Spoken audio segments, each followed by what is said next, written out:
Begin. It now begins.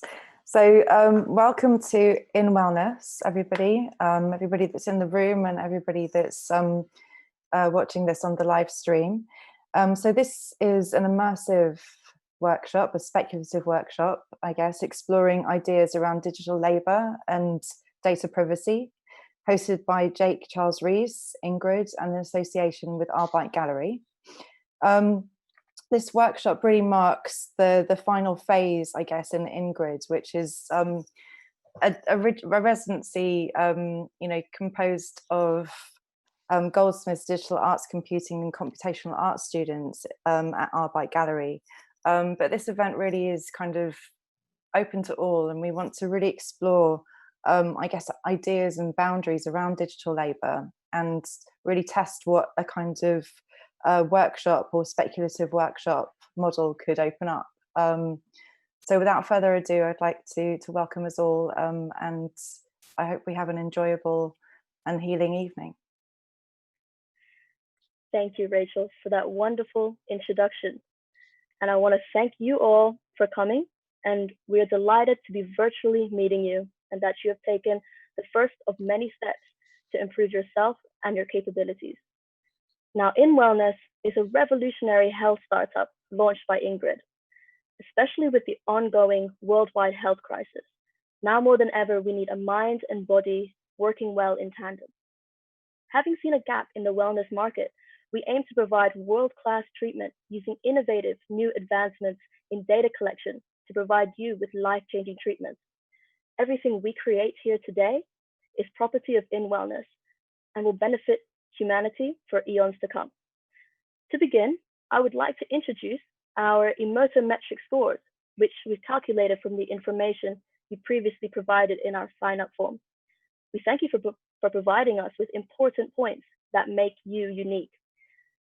Now, I'm going to read out the initial scores for everyone here. Now, Shishi, 7.5. Gabor, 5.5. Anand, 4.5. Abansi, 2.5. Katie, 5.5. Rebecca, 3.5. Jake, 1.5. Horatio Valentine, 3.5. Batul, 4.5. Emily Perry, 6.5. Rebecca Aston, 2.5. George, 6.5.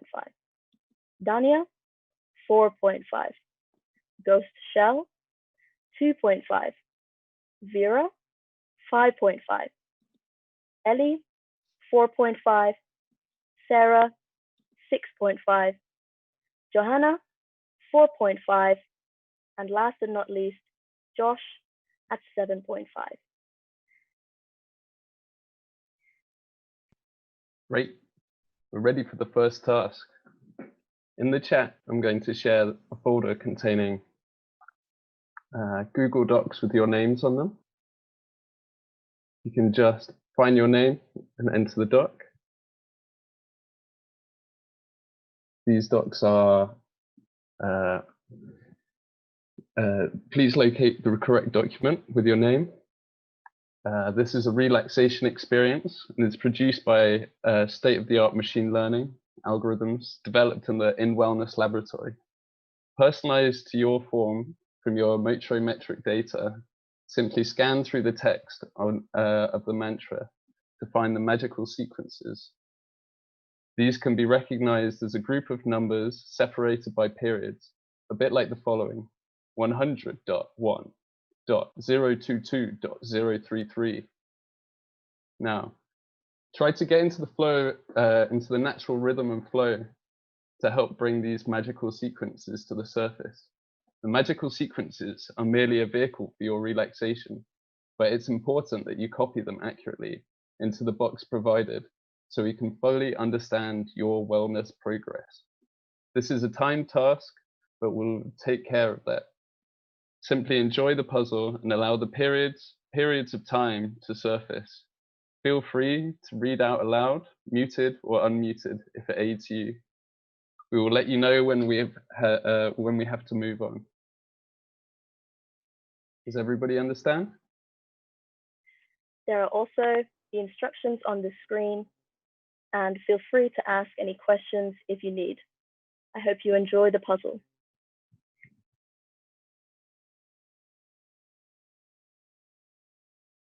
If you have any questions, feel free to ask. There seems to be quite a lot of sort of identifying information in mine. Is that normal? That's a good question. Now, in fact, it may appear as if the puzzle is full of identifying information, but in fact, this has all been computerized and generated by a neural network text algorithm. So there's absolutely no possibility of any of your information being exposed. Sounds very high tech. At In Wellness, we pride ourselves on that fact.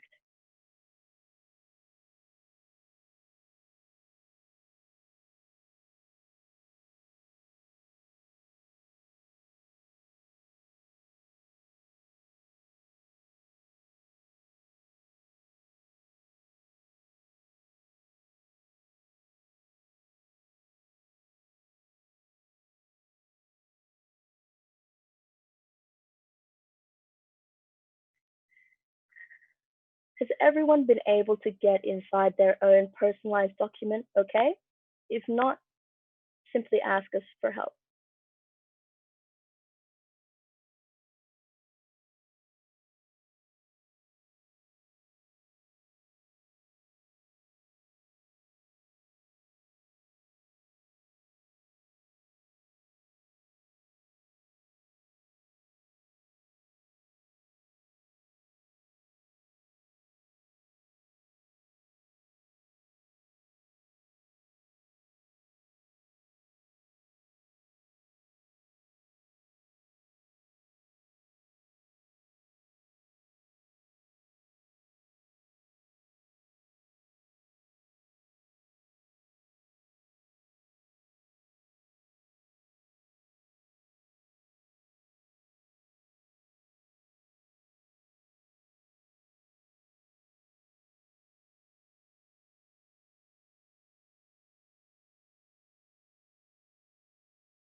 Sorry, which numbers are we looking at specifically here?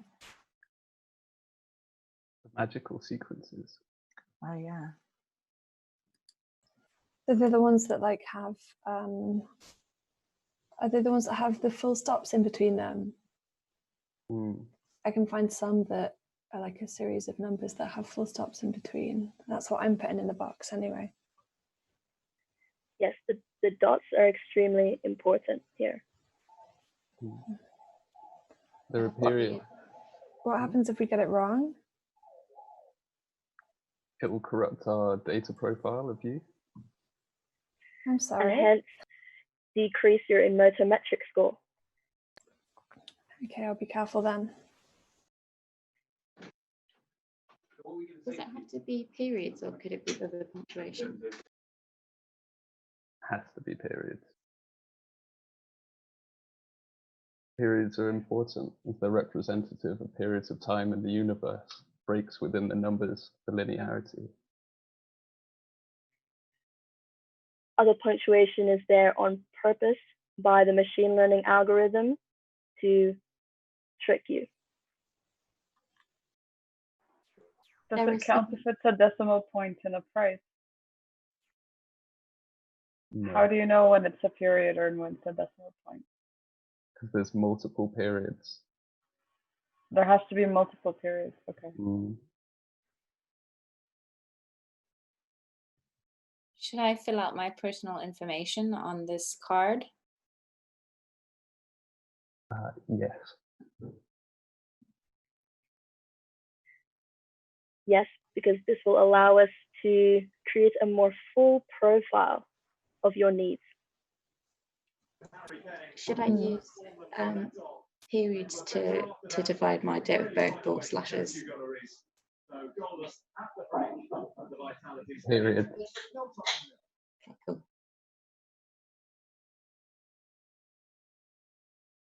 I don't know, it seems a bit fishy to me.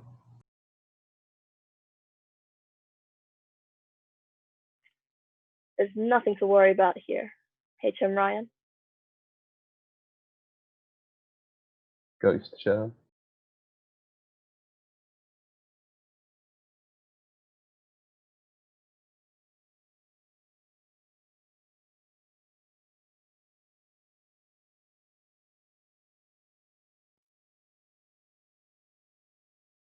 So, time's up, guys.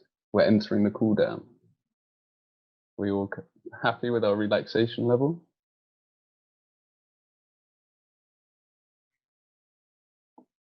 So how do you feel? Unscrambling and finding meaning amongst confusion requires a higher order, processing that is heavily sought after in today's world. Did the periods allow you to breathe? Did the rhythm of the numbers soothe you? These are questions I would like for you to ponder as we move on to the second task. There's no time to lose in self-care. I'm first now going, oh, what did you want to say, George? Okay. Now I'm just going to update everyone with their scores so far.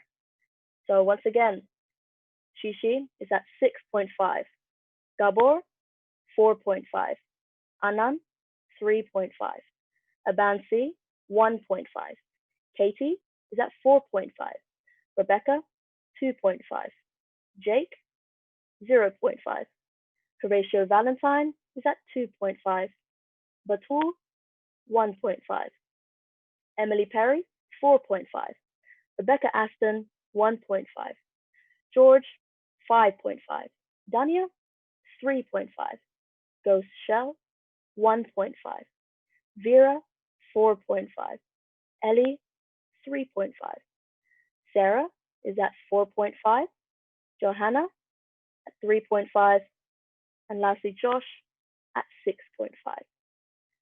Now, for our second task, it's time to boost your emoto metric even more. To craft your ultimate treatment plan, think ultimate you, ultimate experience, ultimate. We will now lead you through a guided meditation. We have laid out a grid for you to follow, a solid core and foundation for you to build and elevate from. As we guide you through building your own paradise, we will be helping you imagine the world that you will be working every day to build. Remember that your labor becomes our paradise. Now, George has just sent a link to a document containing the templates for the plan of all plans, your generic and tailored plan that will make the sky limitless. Please scroll down and find a template with your name on it. We will be using these to search through your own fictional realm, using it as a wayfinder to find the way. Now, through this guided meditation, you will achieve a delicate and vital thermal balance between your inner engineered self and your outer core. This will make you more elastic and increase your viscosity perpetually. Now, shared on the screen is the instructions to all of these boxes for the template that we need. And me and George will go through one by one, and together we will fill in our own ultimate treatment plan. So let's begin with box A.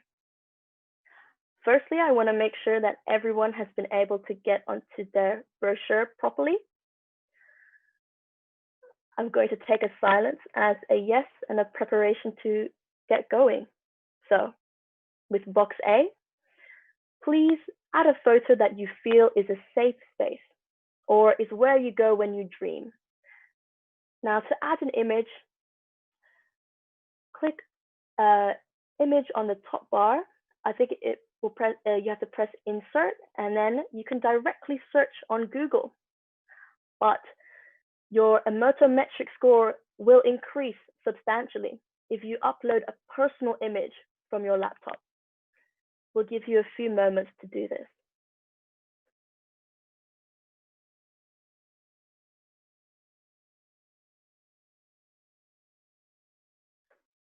So yes, box A, it would be lovely for you to fill that whole box with an image of a safe or sacred place.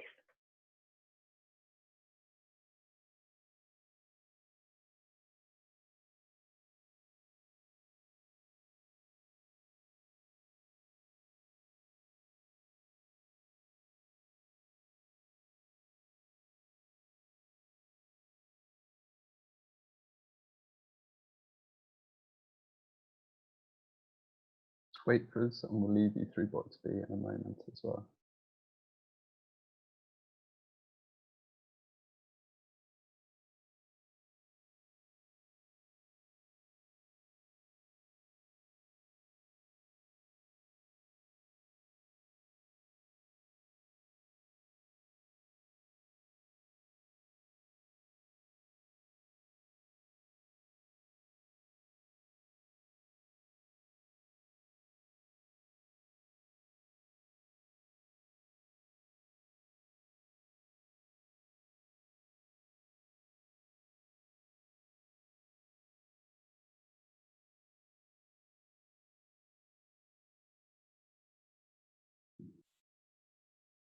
People feeling ready for the next step?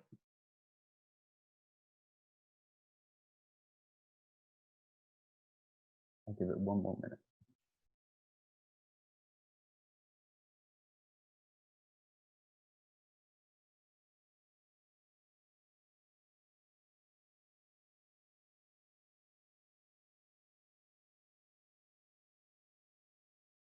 Now I feel like we're ready to move on to box B. So now, imagine you're approaching this place. You see a sign. What does it say? Fill in box B. Just a short caption. Yeah. Also feel free to change the font to anything that you would like, that you think best fits.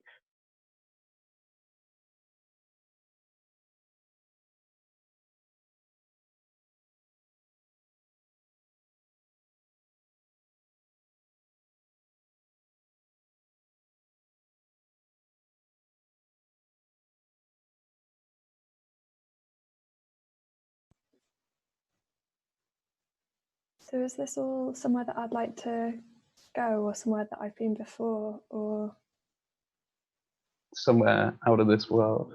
It's in your own imagination and soon to be reality. soon to be reality? Okay.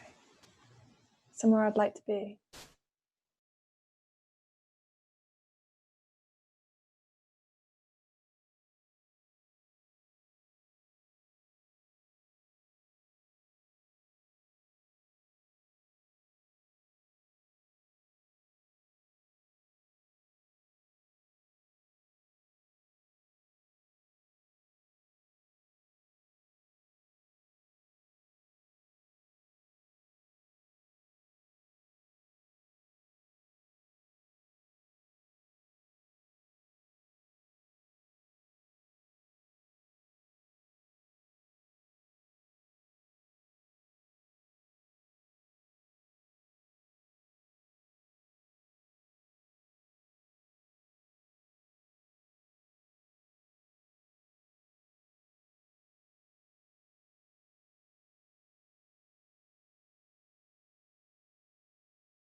Moving on to box C.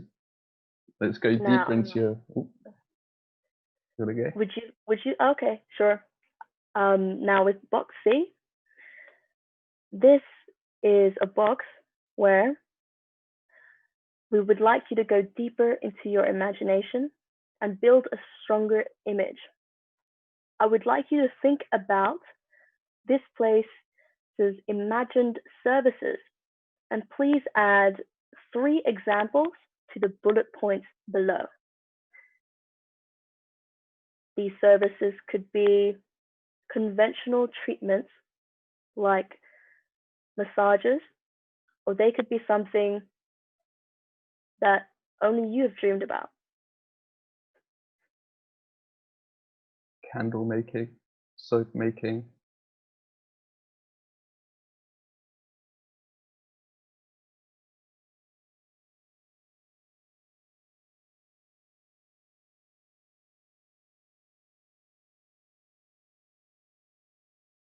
I guess there's so many things I've just always wanted to try. I don't know how to choose.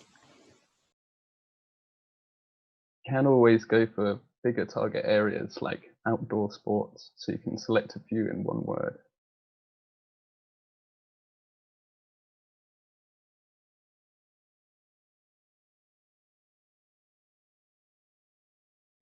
They do like more refined answers though. They do help your emotometric score. Yeah, I want to get a good score, so yeah.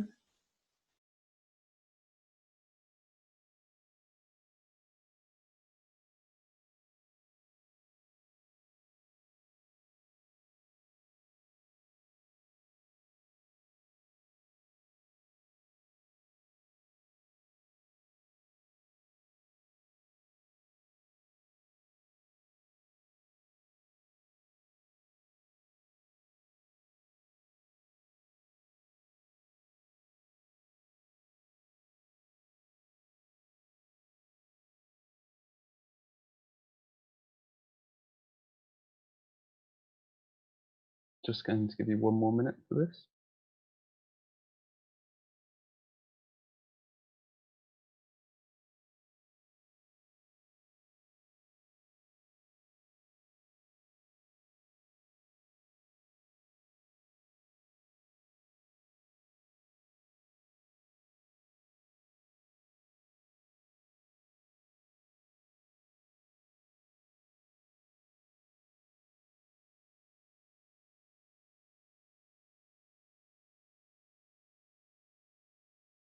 So now I think we're ready to move on.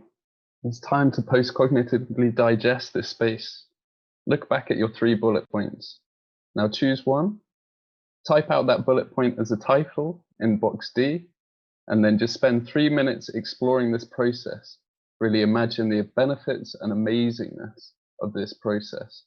Explore on your own the limits of this process.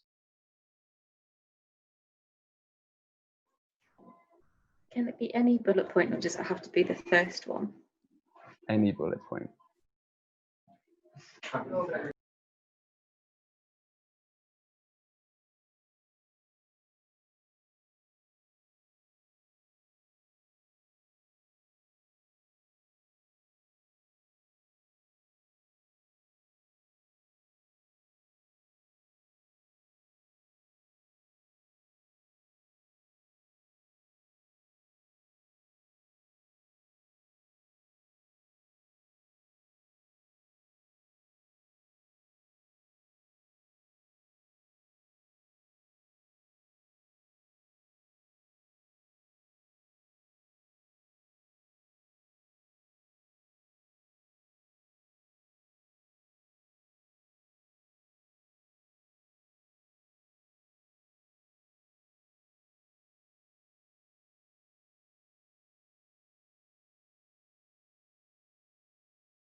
Box D can also simply be a description or a stream of consciousness of what your bullet point makes you feel.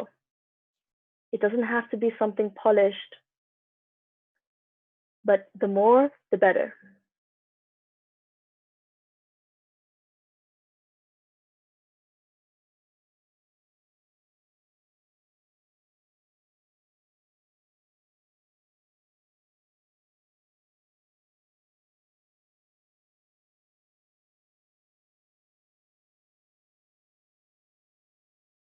I will give everyone 1 more minute.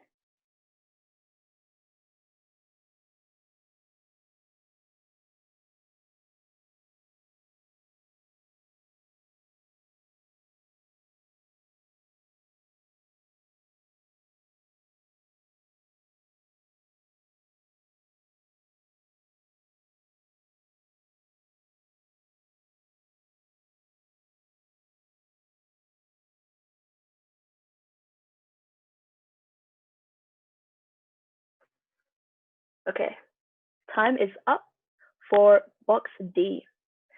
Let's move on.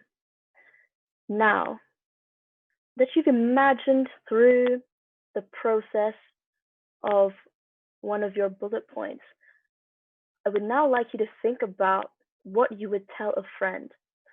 What sort of gleaming response or small statement would you give? Please write that down in box E.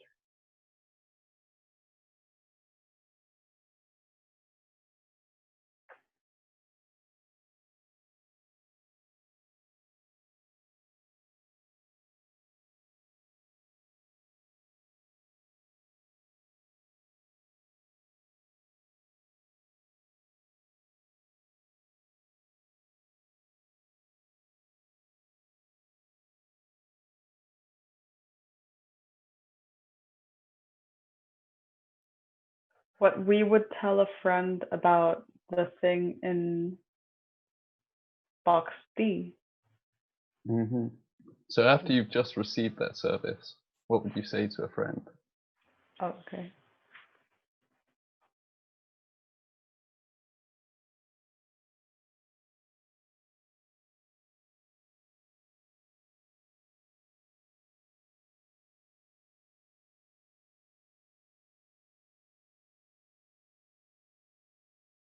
We're ready to move on.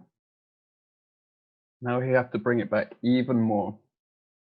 We have to we are taking on the role of sewing up a fiction into a reality. And a cold hard fact of life is cold hard cash. Think about the realities of your service, the ins and outs. In an ideal world, what would you charge? Give full pricing, detail for each service, and a bundle deal.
Is this for all the items in box C or just the one in box D?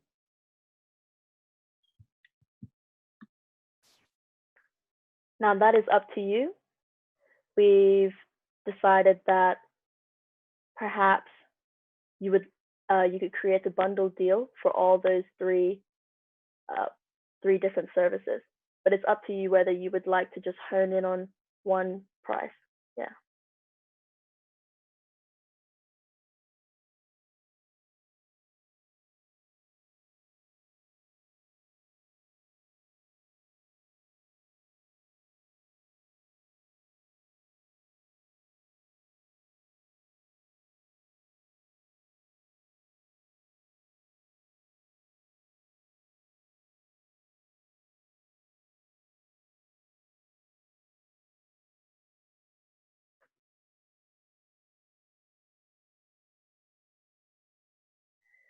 I'll give you just a couple more moments until we finish the brochures.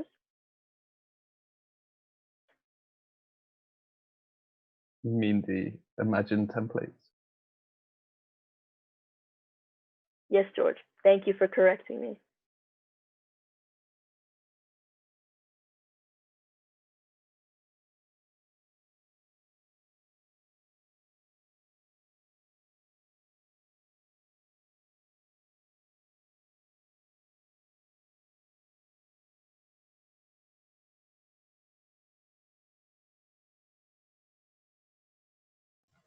I have to admit, I'm having a little bit of a look at some of the other pages, and I don't know if that's allowed, but I really want to go to some of these places.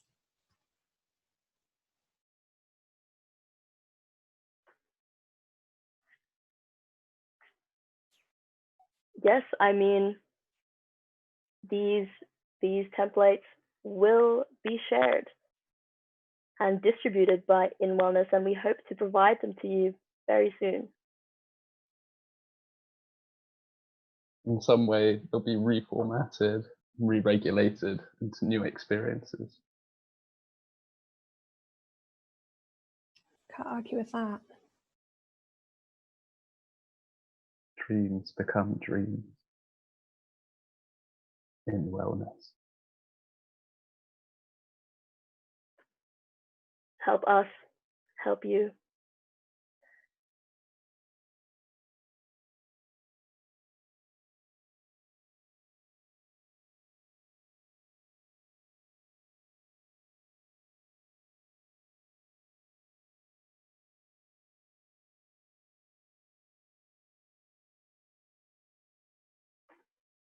All right. Thank you, guys. We have finished the templates, and I wanted to say thank you very much for all of your contributions and sharing your unique traits, desires, and futures. Now it's time to calculate your final emoto metric of today. So once again, I'm going to read them out for everyone. Starting with Shishi at 8.5, Gabor 6.5, Anan 5.5, Abansi 3.5, Katie 6.5, Rebecca 4.5, Jake 2.5, Horatio Valentine 4.5, Batul 5.5, Emily Perry 7.5, Rebecca Aston 3.5, George 7.5, Danya 5.5, Ghost Shell 3.5, Vera 6.5, Ellie 5.5, Sarah 7.5, Johanna 5.5, and last but not least, Josh at 8.5. I want to congratulate all of you for working so hard to increase and get such high scores.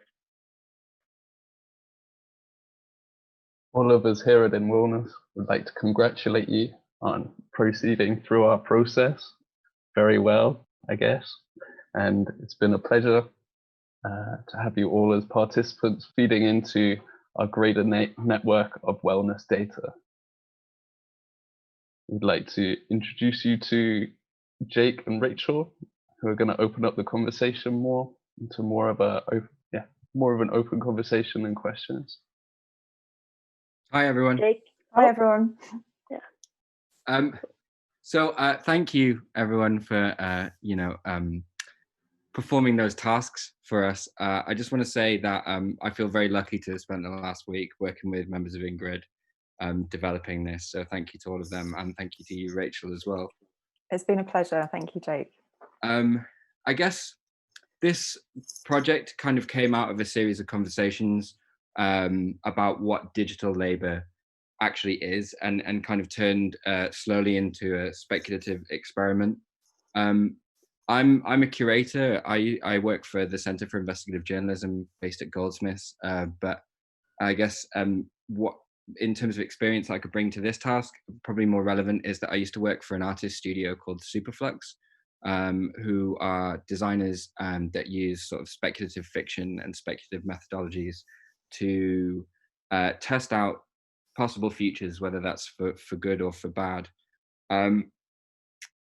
So what speculative methods I think do is allow people to suspend disbelief, or maybe not in this case, because I think there were some sort of ethical concerns about whether we could really lie to all of you quite so on the nose for an hour. But I think what that does is allow you to have a kind of an experiential experience where you can feel both the kind of the benefits and the setbacks of new technologies here and now.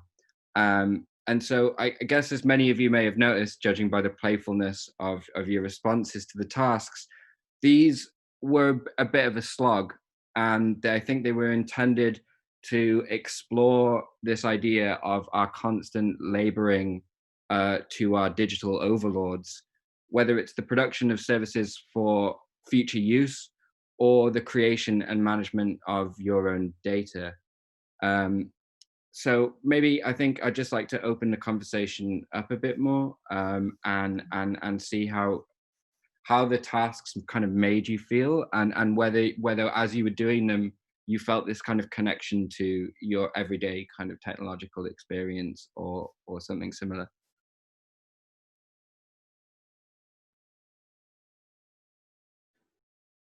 Don't all go at once by any means.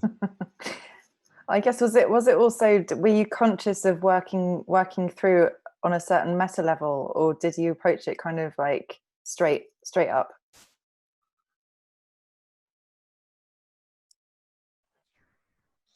I mean, I was.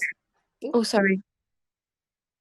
I was just going to say I was disappointed when I got to the end of the numbers and I couldn't copy and paste more. I did actually get into the flow of things. Yeah, I felt the same about the numbers. I really, I did the task very sincerely, and it felt like doing a word search. It was actually soothing. Yeah, I took a completely different. I immediately tried to automate it by using the search, the Control F function. So I don't know what that says about me as a. Interesting. So you use the tools at your disposal instead of just your eyes, which I thought was interesting. I was worried that it would be something that people would just not be willing to do, because it is, from the outside perspective, if I wasn't told to do this task, I think, and I was just looking at the design, it seemed like something very arduous and not welcoming. I mean, it did kind of make me think about the certain little mini tasks that people like Mechanical Turks do, where it's just something that is very, very boring. Yeah. I think there's something really interesting there also about types of digital labor. Like you brought up Mechanical Turk, and there's also Fiverr and freelance.com and these kind of like microtransactions that people do, whether it's in sort of like content moderation. And I guess that's one type of the evolution of digital labor. And then on the other side, you've kind of got the work that you do every day unknowingly, using your phone, using your computer, the mass data that you're creating when you stop and scroll through Instagram, and where do you stop, where do you not, the adverts that you consume, your geolocation information. We're building up these huge data farms of information that are then being either sort of turned back on us or resold to us. I think that Anna Jane, the sort of one of the directors of Superflux, talks about this as being chunking, that we are sort of unknowingly creating all of this value and information for people who own technologies that we're kind of unaware of.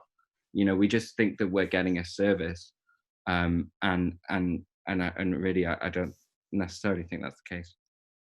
And do you think there's a certain sort of socialized, or is it kind of like a preconditioned impulse towards aggregation?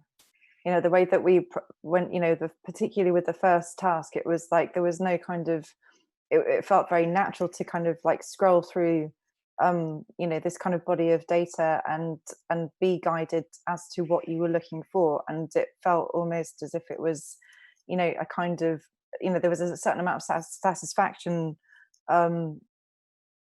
you know, imbued within that. You know, it's like we're preconditioned to be aggregators, and that, you know, that kind of impulse towards that particular type of digital labor is kind of inherent with the way in which we navigate and read and, you know, form our own narratives through our digital interactions. I don't know how everybody else feels about that. I mean, from my own personal experience, is I'm that kind of person that really enjoys doing forms. Like if someone is giving me a questionnaire about, did I enjoy this museum or something, I get a lot of or like writing a review, I get a lot of satisfaction out of doing that, because I know that I would like to think that my experience can add to a future one. And yeah, I do think it's interesting to kind of think of you adding a little bit of yourself, whereas obviously I'm doing it willingly, but now we're talking about all of these things that we're not in control of. So yeah, I do definitely have a natural tendency to want to add my experience to things in order to maybe make them better. Yeah. I was wondering how people felt when they were filling out the questionnaire. Did you feel kind of did you feel like it was sort of asking too much of you? Did you feel sort of this invasive you know, did it feel invasive? I think I really, because normally I think it made me really realize, like, I'm usually quite blasé with just giving out my information, but now I'm like, with filling out this, I was suddenly like, am I gonna tell these people I'm bisexual? Am I gonna tell them my, like, you know, my postcode? That suddenly feels like super personal, which is strange because I know most of the people in this call already. So it's like, you know, I wouldn't hesitate to give that information in like a normal conversation, but then suddenly when it's like put in this format, I'm a lot more hesitant. At the same time, it's information that's like probably really easy to find out about me already. There's kind of something extra about it being mediated through Google as well, isn't there? Like, I think the Google form is a particular choice. It's not kind of without. It's not just like a neutral service, is it? I guess I think there's something also really interesting about the fact that we're all giving away, unless you're very careful, we're all giving away all this information all the time anyway. Like, you know, the amount of sort of like assumptions, accurate or not, that can be made about you judged on your sort of digital behavior, I think is quite astounding. And then, yeah, but it seems to me that when I'm asked to fill out a form or something, I feel much more reluctance to do that, to actually like codify the process of giving away my information, than if I'm just being spied on all the time. It feels like a sort of a detachment, even though it's the same thing. For me, when I was filling out the form on Ingrid's website, it wasn't the personal information. It was the addresses of friends that I hadn't, like, despite, you know, having some kind of, despite trusting, you know, the organisers with that information, given that I know them, I still felt uncomfortable giving away an email address which has probably been, you know, leaked through kind of Adobe hacks many times. So I ended up just giving my own email 3 times. Yeah, same. I really like had to sit with that one for a while. I finished the form. I went and copied and pasted somebody's email and then put my own. Yeah, I mean, like, I literally wrote the questionnaire, but I didn't want to put anyone else's email in there, even though I knew exactly what was going to happen to it. there's something about that, isn't it? But like those things are not private in other contexts. And I mean, like, sorry, I was just going to say, in a very kind of real way, what does an email address tell you at all? Like, apart from sending people more information, most email addresses, if you're talking, an actual person could be guessed. I mean, I know that I've guessed email addresses by looking at like the pattern of institutions and then just emailed them on spec. So it doesn't.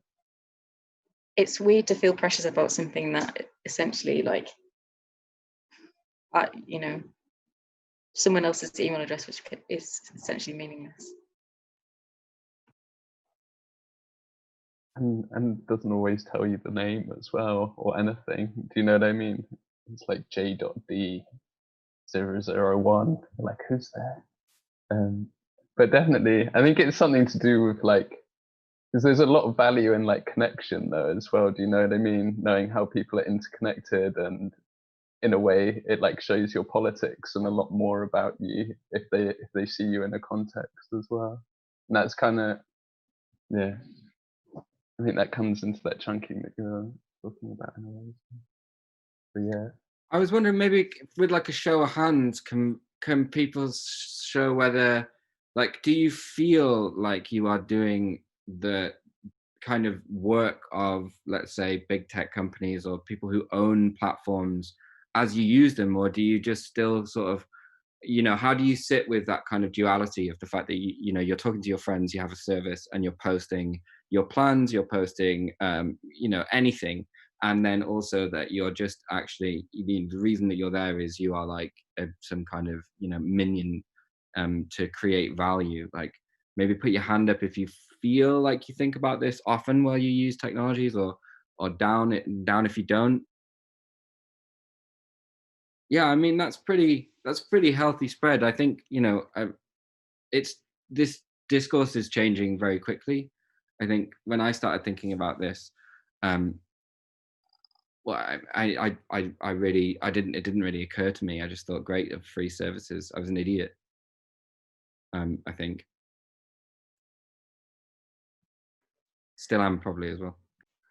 We were having we had a kind of crossover conversation a few weeks ago around this a little bit, and I think something that I wanted to ask, or kind of like re-ask, was, there was a sort of spell of crypto parties, like maybe, I don't know, like 3-4 years ago, that was, and then there was, that was kind of riding off a wave of the, original ones, and there was kind of like the circular movement around crypto parties and resistance towards the kind of proto-capitalist platforms and networks that we all engage with. And there seemed to be kind of like this apathy, or this kind of stage where we're at now, where we kind of like dismissed any other alternative ways of communicating or acting or being online. And it seems like a monumental effort to create closed networks, or kind of create the momentum around the crypto parties that were back in the day. And I'm just kind of like intrigued to see, what is that what is that kind of feeling of being overwhelmed, and that kind of lack of interventionism. I think it's really interesting. I think it's, so like after the Cambridge Analytica scandal, for example, like I had a lot of friends who left Facebook, left Twitter, left Instagram, and they all downloaded Signal, and then I got loads of invitations from them, and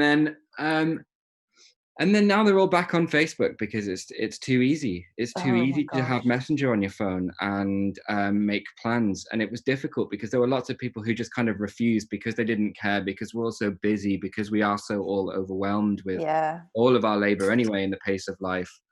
And I think the crypto party thing's interesting. Like, I can only think of one crypto party in London at the moment, which is one that happens at Juju's Bar in Brick Lane, that's run by Silky Carlo from Big Brother Watch, and they do an event. I think it's a certain Tuesday every month, I think, and it's mainly frequented by journalists and sort of people with an interest in privacy who go and listen to workshops about how to encrypt your emails or how to do kind of threat modeling and lots of sort of useful workshops. And they have lectures from people who've been spied on, like trade unionists or whatever. And I mean, it's fairly well attended for what is unfortunately a niche thing. I just think for a lot of people, like privacy, even after sort of WikiLeaks, after Snowden, you still have people who just don't care that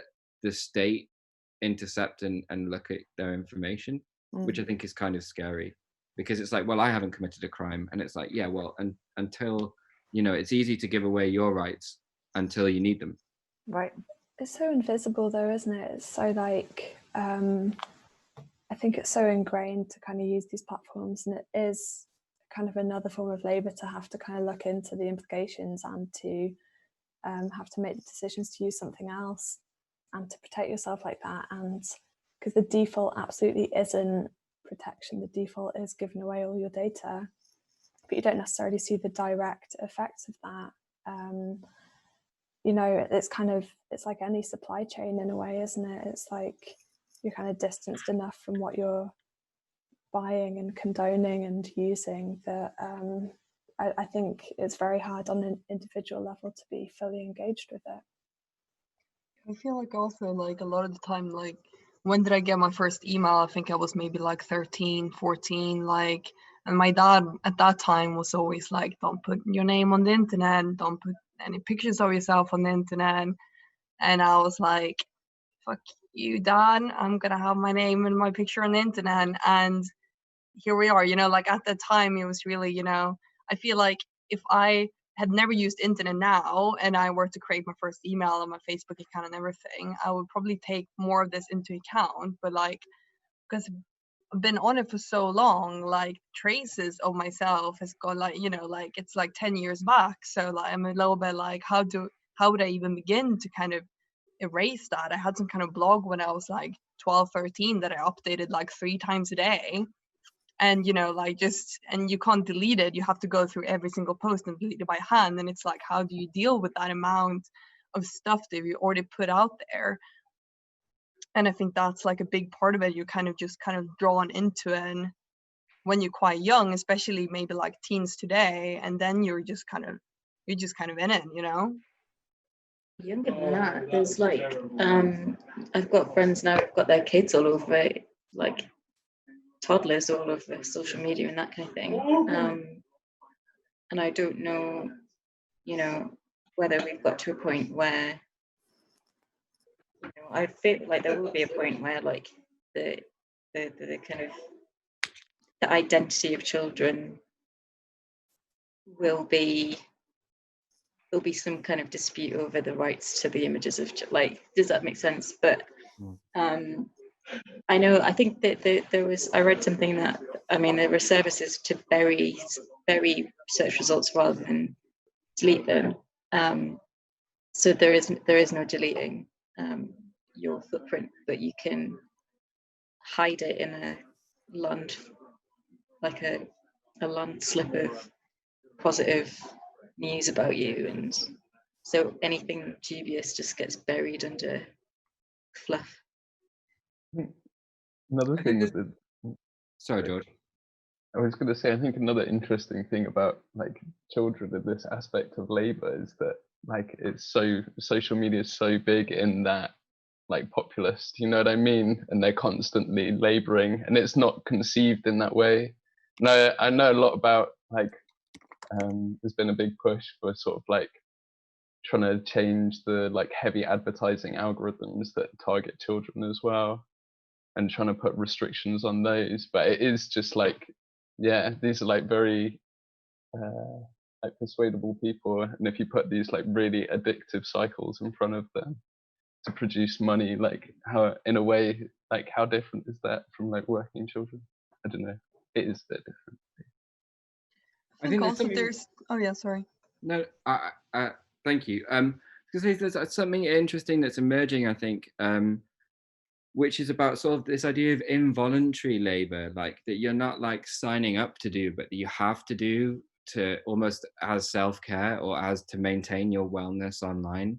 Like I follow a lot of accounts that are on my Twitter that are people like reporting from war zones, and I frequently find myself looking at really traumatic images of people being killed, of war crimes, and you know, there's all sorts of people who do that as a job as well, who monitor sort of social media to keep track of war crimes, and I think platforms like YouTube never realized that they would be used to create archives of war crimes, which is kind of you know, relatively new development, but organizations like Air Wars, based at Goldsmiths, or even people like Forensic Architecture doing work like this frequently.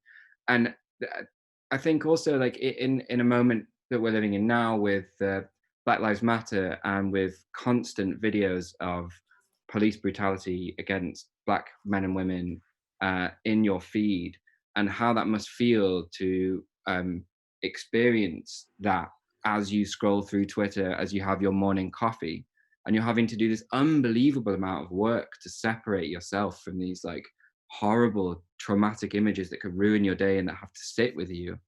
And I think like a lot of the unintended consequences, where I think also technology can be most interesting but also most dangerous to people, is when you're faced with doing this huge amount of work that you're not being paid to do, that you're not trained to do, and then we're all having to do that together. I think it throws up some quite sobering thoughts. Yeah, we were having some interesting conversations around some of these topics this week, because we sort of watched a documentary together called The Cleaners, right? Yeah, where, you know, that sort of labor is actually being outsourced to different populations who are not even maybe necessarily participating in some of those social media platforms, or, you know. So then there's also that ethical thing of like, who should be doing that work? You know, is that emotional labor? Should it be the users, or somebody who is a professional or hired to be a sort of the human cog in the machine, you know, where algorithms fail? So yeah, there's a lot of ethical questions around that in general. It's like, yeah, kind of a very tricky territory in some ways. I guess the question is like, sorry, is lack of censorship, is that the formula? Lack of censorship equals labor, emotional labor? I mean, is that the price for uncensored, one could almost argue, democratic, non-hierarchical journalism? I think, and I mean, that's the spin on, you know, on it, isn't it, a little bit? I think the problem maybe is that all this is existing on commercial platforms. Like, I think if it was a different space that we were all using to kind of share and do all this stuff, like, then maybe there would be a more civic approach to designing the user experience of the technologies that we're having. Whereas actually what we're trying to do what developers are trying to do is create a system that kind of promotes clicks and promotes you know, value for advertisers, and so I think that it's kind of incongruent that those commercial technologies are being used in these ways, and that there's no way of kind of resolving them. And that's why I think that all the calls to like break up Facebook are really interesting, because I think people just cannot see a way of moving ahead with a monopoly that has no real sort of impetus to actually change things. Sorry, this is turning into a terrifying conversation. No, but it's great. It's great. I mean, this is also something that I'm, you know, kind of that. So there's kind of like moves and impetus that, as you say, towards questioning and debunking, and, you know, through absence. I think that's the biggest thing I've seen to date as far as intervention. It's through removing oneself, or, you know, creating a community of people who actively leave these platforms, but then there's I guess, a lack of creating new platforms, for want of a better word. You know, what is the alternative? You know, there's removal to some extent, but then, as you say, there's mass migration then back onto them, because it's, you know, they've got us, right? That's the way that, you know, it's easy. It's the way we communicate. It's our default, right? Convenience. So I think also the problem's maybe like digital literacy. Like I can't code at all. Like I'm 30 and I should totally be able to I'm like a geek or whatever. Like I play so many video games. I spend so much time on the screen. But I mean, somebody once told me something really nice. It's like, if you can't fix it, then you don't own it. I can't fix any of this stuff. I don't really own this stuff. I just use it. So I'm a user, not really an owner, and I have no ownership over these spaces, I guess. And I think, you know, you have like the open, it's the open hardware movement or the open software movement, and you have open source, and all this kind of stuff is great. But I think that the bar's pretty low probably to go and find somewhere where you can learn this stuff. I think, again, people are just so overwhelmed with their daily lives that they just don't have the time to commit to these things under normal circumstances. And I think the society that we've built doesn't allow people to kind of explore those things, which is really sad. Yeah. And I mean, I think there is also a major difference between kind of knowing in principle how to sort of create a mega social network, but then just like the actual labor and resources that you need to actually handle that amount of traffic is just massive. And we've talked about this in some of our decisions about what platforms we're using as part of the residency. It's just like you kind of almost end up just defaulting to the thing that works well, like technically well, you know, it's not glitching out, you know, it's like why it was Zoom over Jitsi, just like those really small things. So it's a really hard thing to do, even if you have an inkling of how you could do it. What's the role of like what hackers now, like in, you know, not sort of looking back at the kind of magical, like, you know, net arts time when everything seemed to come together? I mean, what does the role or figure, or what does the hacker signify now within our own context, within, you know, like digital arts? You know, what is that? What is that role? What is that figure? I think that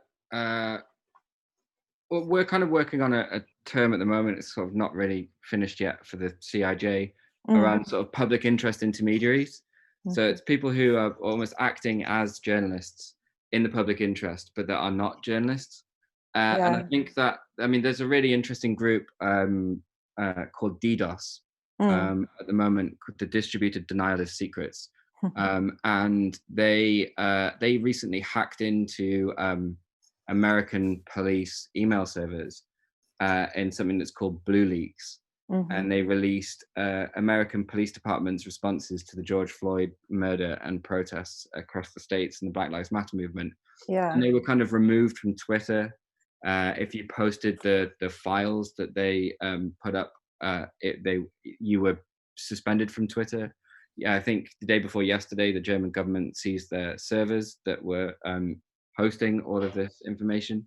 So I think hackers have sort of, you know, in hacktivism are, you know, whether from lolsec to anonymous. Yeah. And I think you can kind of like, you can debate how effective they are. And you can debate kind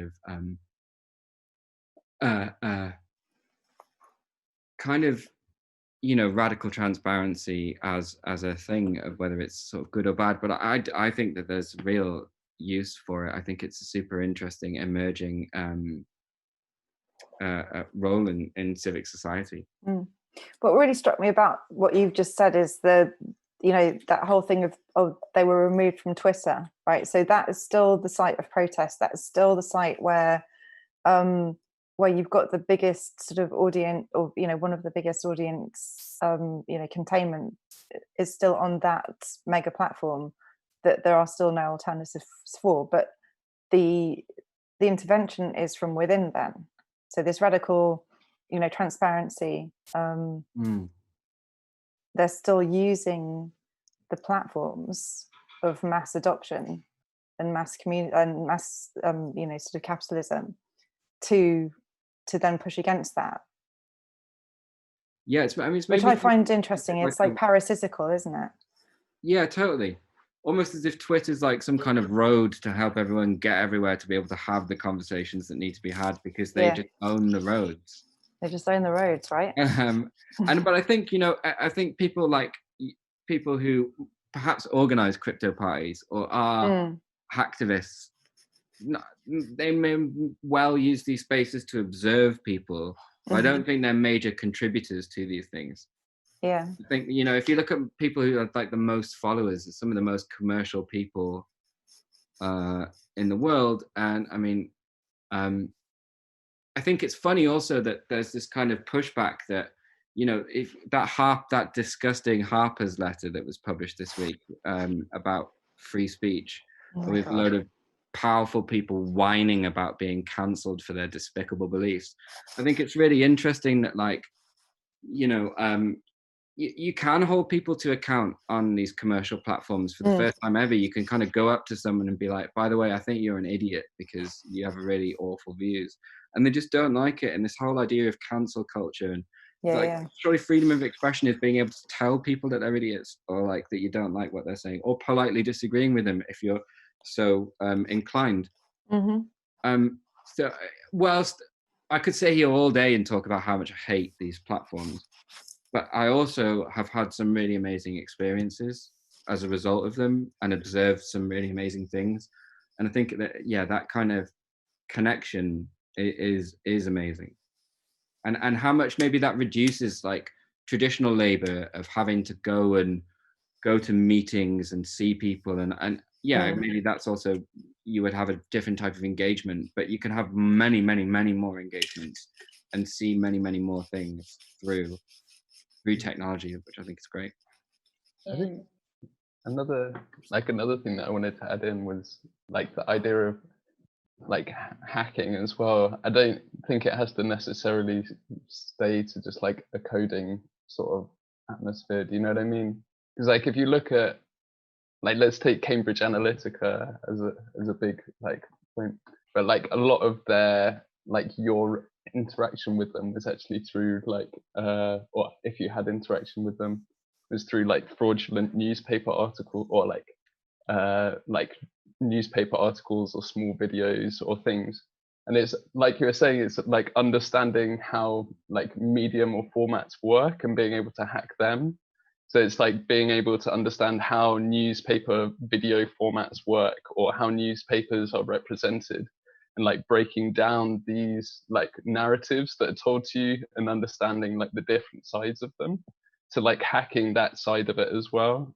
So it's like when you see an article or you see something, it's like not directly taking it as a truth, and like breaking it down and kind of seeing like the context and the trajectories of it, that kind of thing. Yeah, I was going to kind of say something very similar, but just like if we go back to the metaphor of like they own the roads, it's like sort of understanding like what the roads are. And so in that sort of sense of like clickbait and these sorts of algorithms that are all driven around sort of selling to you, etc., like just like understanding that sort of mechanically, almost like maybe that will help you to sort of resist or sort of perform moments of activism within the system, which, I mean, yeah, there are examples, but I can't bring any off the top of my head right now. Yeah, no, totally. I mean, I think, again, it comes back to that unintended consequences of technology thing. I think a nice sort of example of that kind of hacking is post Hurricane Sandy in New York State. The Occupy movement created wedding lists on Amazon that everybody around the world could donate to, and they ordered them all to sort of aid centers that had been set up in sports halls. And then they sort of distributed the aid from these wedding lists that arrived at the sports halls to people who needed it. And it's just like this really fucking amazing use of this like pretty evil technology when people needed it in a convenient way that anyone in the world could contribute to. And I think that's pretty amazing. The journalist Moira Donegan wrote a list called the Shitty Media Men list that she created on a public Google sheet of men in the media world in New York who were sort of like accused of sexual harassment and treating the women who worked with and for them really badly. And it's just this amazing mode of accountability that wasn't there before, using something that definitely was not designed for that. And I think it's something we were trying to try today, was like playing with framing and like breaking that framing. And like, if you, like you were saying with that like wedding list one, that's framed as like a, do you know what I mean? Like heteronormative, super capitalist sort of tool. And it's like, if you break down the framing and see what it actually is and re-hack it in a way, do you know what I mean? It's cool. I think a lot of things about kind of breaking out the platforms that we're using in a way, or like, you know, repurposing them. Because that's the thing, if we're really tethered to like Facebook and Twitter still, then what can we do within those spaces, or what can we do alongside those spaces, I guess. And like you were saying, George, about the kind of like, I don't know, I took what you said to be a sort of like everyone's a hacker sort of call to action of like everyone's got their kind of localized expertise, right, of the things that they do every day, and like this is relevant to so many spaces that people are in, and you can kind of, yeah, there's lots of repurposing that can be done that isn't just like what we imagine when we talk about cybersecurity.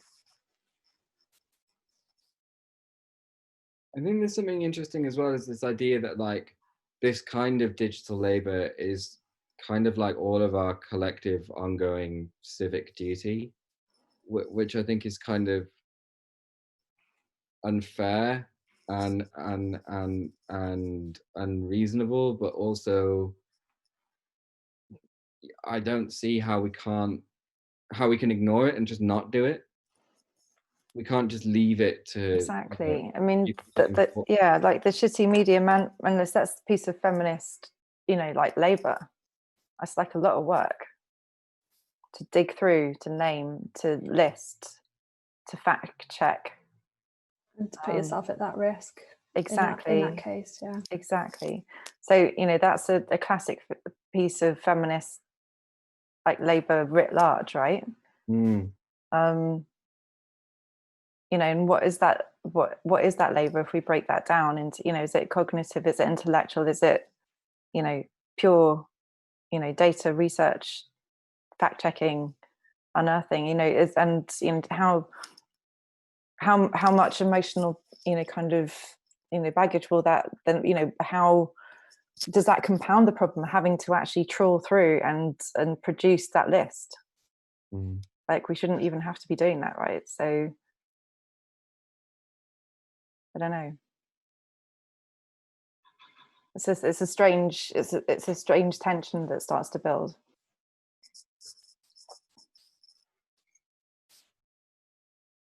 I think with that list, and specifically, it's almost just a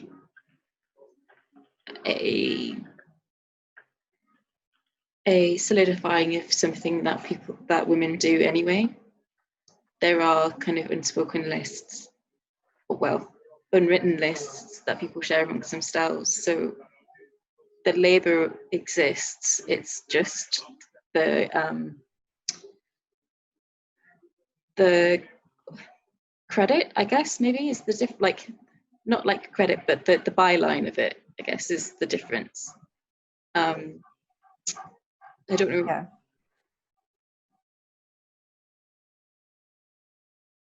And yeah, and I guess it is a risk putting that permanently somewhere kind of associated with your own name. So yeah, I'm pretty sure they were all sued like really badly. Yeah. Even though, you know, like what, I have the impression from what I've read that there's something like 80% of the allegations in there are not are grounded in reality, or perhaps even more, maybe like 90%. And maybe there's one person maybe who felt like he had grounds to fight, and I don't know if he won the court case or if he just had loads of money to throw at the problem. And then it comes back to that wellness framing, I guess, of the digital labor. It's like you really put yourself out there when you do something like this, or even if you just tweet. Like if you just look at like all sorts of people who've been totally destroyed by being sort of like honest online, whether it's by a disgruntled colleague or somebody who has turned on you, any kind of like honesty in these spaces, there's a great deal of vulnerability. And I think that's part of why, it made sense for you guys to kind of come up with the framing of the wellness workshop, because I think it's kind of at the core of a lot of this work.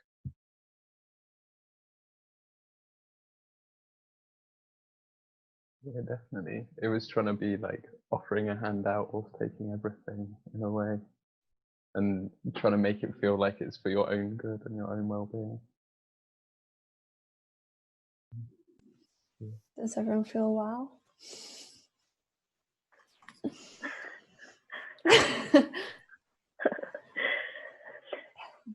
Jake, and I guess for everyone, I wanted to ask you what you think about TikTok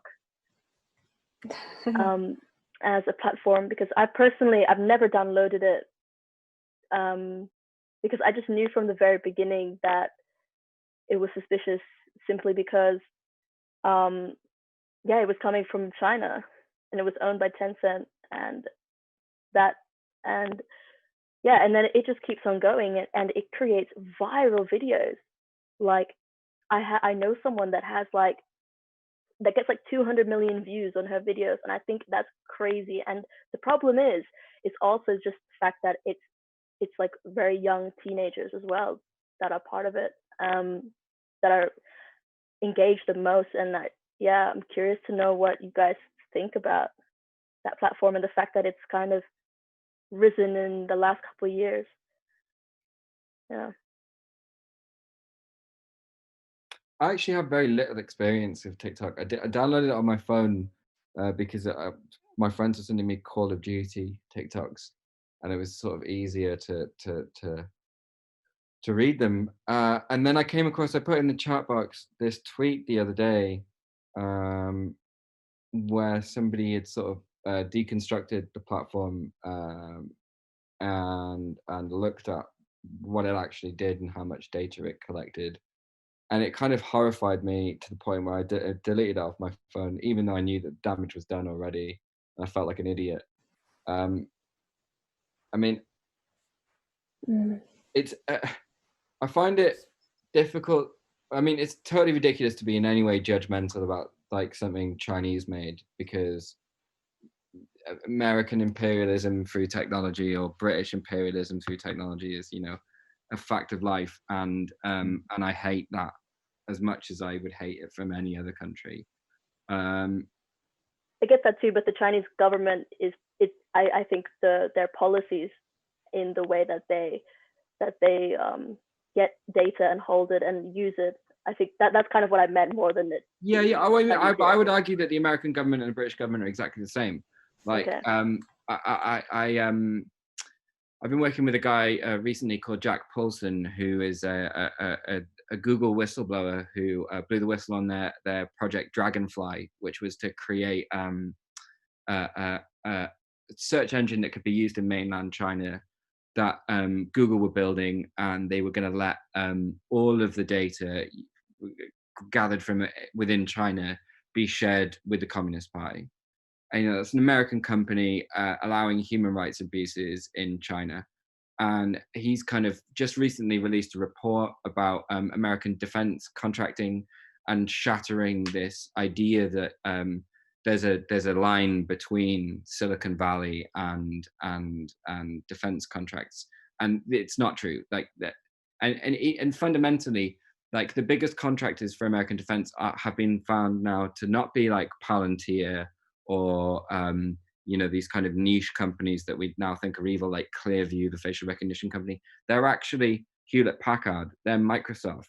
They're these mainstream commercial companies that we all know and the products that we all use. And they are at the forefront of in my view, breaching human rights of citizens all over the world. I think basically all of it is bad. Like wherever it's from, it just seems that for all the good that comes from it, it just seems that it's broken, and I can't really imagine a way where it kind of gets better through self-regulation. Is not going to work. I think you can't regulate technology. Our processes are too slow to respond at the rate of change that we're seeing. I mean, think about this quite a lot. There's a book that was written this year by a guy called Tim Mornan called Infinite Detail, that's set between Bristol and New York, and it's about what happens to the world after the internet is taken down. I haven't finished it yet, but from what I've read online, people really seem to love it. And what I think is amazing that it allows you to explore kind of the world after the internet, and how we might be able to come together and solve some of the problems that we've started to realize that we have without technology rather than with it. Coming back to TikTok, I was just wondering if anyone had any thoughts about the ban of Chinese apps in India.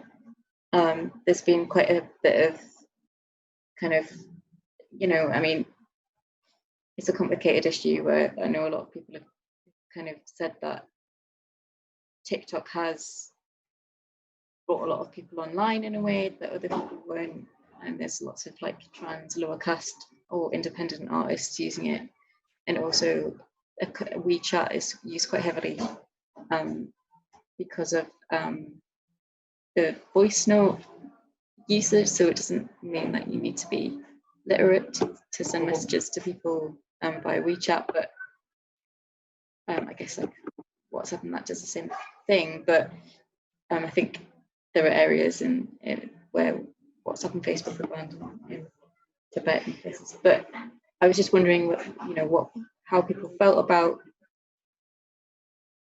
that policy and its implications. I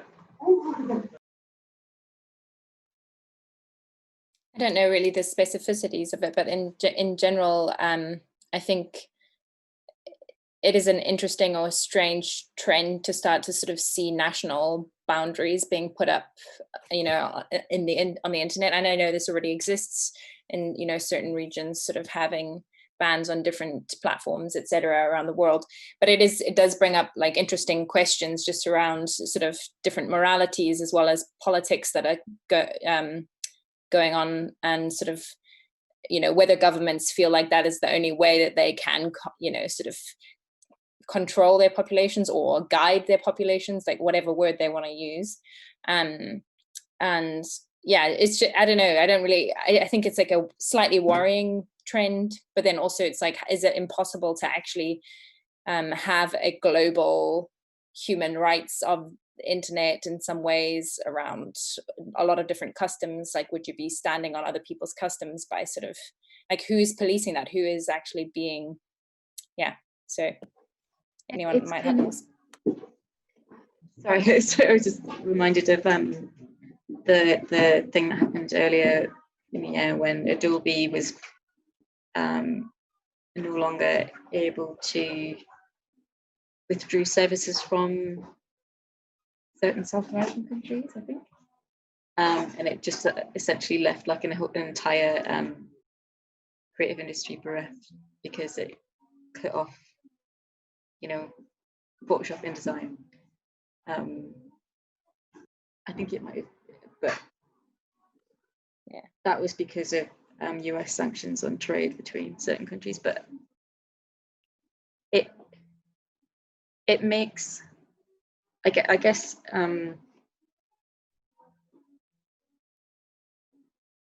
so sorry, I'm not sure where I was going with that, but it feels like that kind of the trade online seemed to kind of promise something borderless, I guess, in a way, and then increasing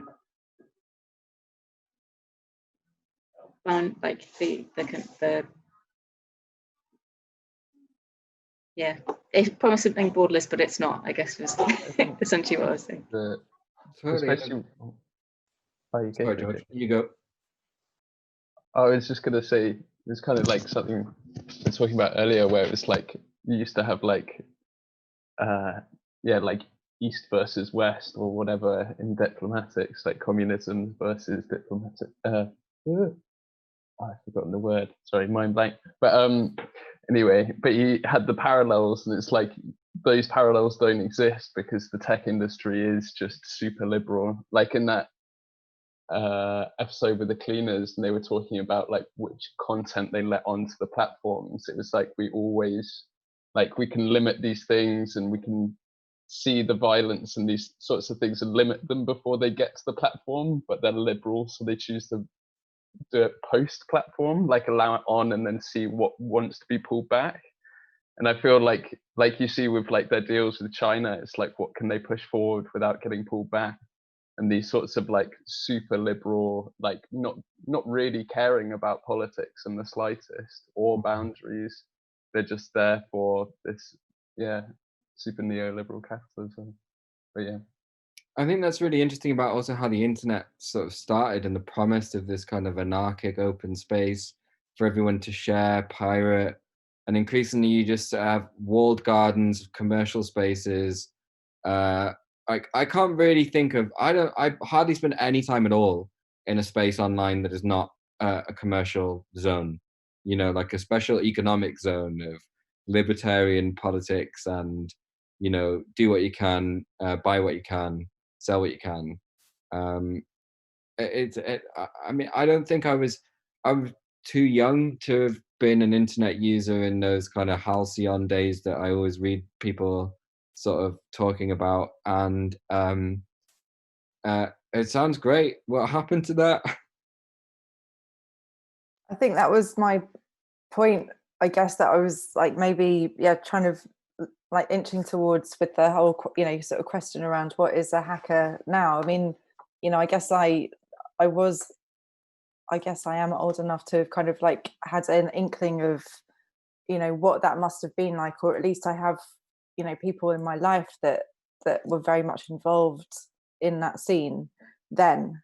So through secondhand knowledge, I kind of get that, get what that kind of whole feeling was at the time. But it's also, I mean, I've worked in advertising for many years, like professionally, and worked in viral advertising back in the day in particular, and that was kind of like at the time when the walled gardens were actually going up and being built, and it felt like what we were doing from a commercial point of view was quite kind of like being commercial hackers, sort of kind of really trying to go across all of these kind of it felt like the garden walls were being built as we invaded them, if that makes sense. But I guess what I see now, looking back on things and then looking at how people kind of perform interventions and kind of hacktivist impulses now, it has to be within, because the pure digital labor of creating the other, of creating an alternative, is such that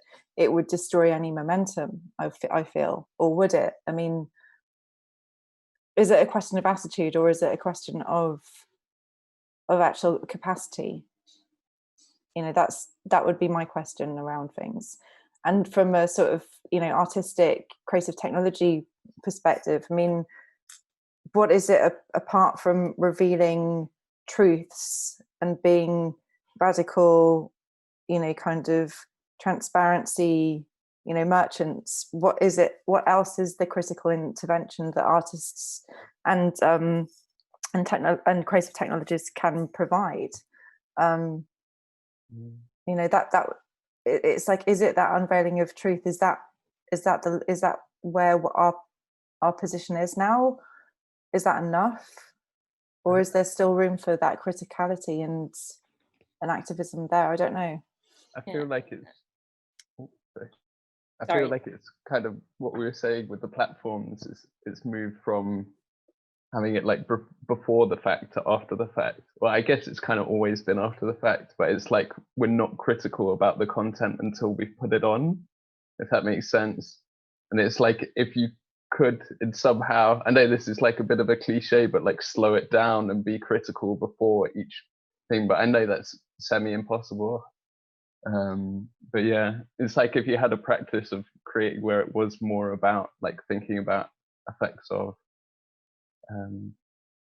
I guess they do, but from a very fixed perspective. Yeah, and I was just going to say, I feel like I don't think it's too cliche to sort of compare the internet to like the Wild West, you know, in those phases. Like in the early days, it was that, you know, the freedom, the pioneer, you know, people just doing things without thinking about it too hard. And I think we're kind of now in that, like, you know, the big companies have moved in and have staked out territory. And now we're in the sort of phase of questioning, what does this territory look like, or, you know, kind of building up structures and governance and law. And it's a really boring phase to be in, maybe, and one that sort of requires people to actually be involved in really tedious processes, like legal processes. But I think that's a really good point. I meant to mention earlier, there's a guy called Yasha Levine, who's an American journalist who wrote a book called Surveillance Valley. Pardon me. And his kind of hypothesis is that, you know, the internet comes from ARPANET. The entire, you know, thinking behind the development of it pre-Tim Berners-Lee is as a weapon to facilitate communications and spying. And in the same way that we're going to use these commercial technologies that are built for one thing, you know, I think this role of the hacker and this ideal of just like coming sideways at things and pulling it apart and trying to bodge together, you know, different ways of using and I mean, there's an artist called Ben Grosser who has produced a lot of sort of Google Chrome add-ons that do things like remove likes from social media. This whole like demetricization, that's not a word, but I hope you know what I mean, of these spaces, because, you know, it's just unhealthy. It's not, we're not supposed to work like this. I remember there's a lady called Dr. Charlotte Webb who runs something called the Feminist Internet. She was talking to me a few years ago about some research that she'd been doing about teens and their use of WhatsApp. And so like these 11, 12-year-old girls were taking photographs of themselves, and then they had a WhatsApp group with their sort of 20 friends on. They take something like 40 pictures, post them all in the WhatsApp group. All their friends would rate the pictures on this quite sophisticated rating system. They would then do all this labor to figure out which picture was the right one to post. They would post the picture, and if they didn't get more than 50 likes, they would delete the picture.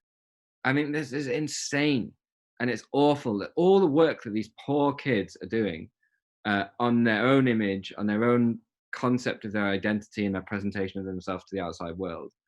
And for the first time ever, you had a real sort of like value number on how popular you were. Like, you didn't just think that you might be a little bit unpopular. Like, you got 45 likes less than your best friend, and you're 45 likes less interesting than your friend is. And I just think that's awful. Yeah, for sure. I've heard them. Yeah, I think it was either Instagram or Twitter where they were talking about how much they regretted putting the likes and follows on the accounts as well, because it does just automatically create a hierarchy. But it's like removing that from the structure. Do you know what I mean? It's like, I don't know, like how much flux would Instagram go in if you suddenly just removed the like follow accounts? Do you know what I mean? It's like, yeah, I think it's like what you were saying though. It's like what we're talking about, like augmented like timelines as well, and like them being like non-linear and changing your whole perception of reality to what they want to target and like present to you. Do you know what I mean? It's like this as well is like done through that liking system and this sort of metricizing of everything that you put online. Yeah. Sorry. Cool. Yeah, I think we've talked around that quite a lot now. I'm conscious that we're a little bit over time.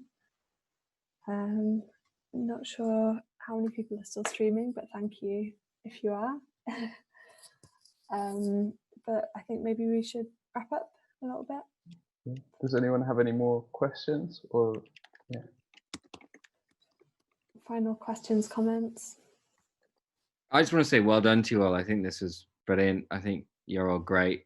And I can't thank you enough for letting me gag in. Well, thank you. That was awesome. How are you, Jake? Really Yeah.